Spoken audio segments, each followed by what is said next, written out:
বন্য পশুর কাছে গেছে। বন্য পশুরের কিছু মনে করো না, আমাকে একটু রক্ত দাও। কয় তুমি রক্ত দিয়ে কি করবে?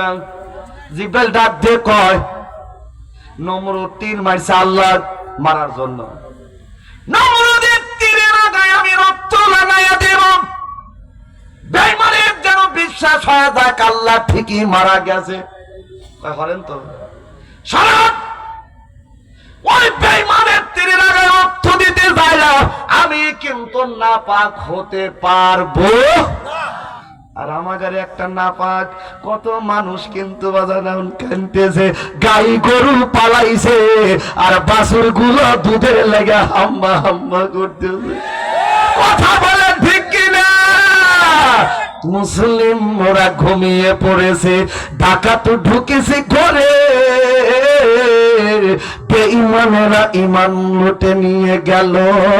এ বড় কপালিয়ার যুবক ভাইরা মায়েরা দেখো না খেয়াল করে। আবার আসপের চাইতেছে, বুঝতে পারছেন তো? আজিজুল ভাইয়ের কাছ থেকে শিখছি, মানে উনি আবার আসপের চাইছে, তুমি আইসো, তুমি আইসো চট করিয়া,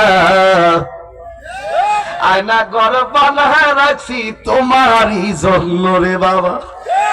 আরে রিসিপশনে বৈশায় আছি জুতোর মালা নিয়া, কথা কই না রে, তুমি আইসো চট করিয়া। আরে বড় ভাই কবি আল্লাহ আল্লাহ আকবার বলেন। মুসলমানেরা রে, আমরা শুধু নামে মুসলমান, এখনো কামে মুসলমান হতে পারলাম না। আপনি কেন আমার দাড়ি আছে, আমি দাড়িতে মুসলমান, আমার চাইতে বড় দাড়ি হলো রবীন্দ্রনাথ ঠাকুর।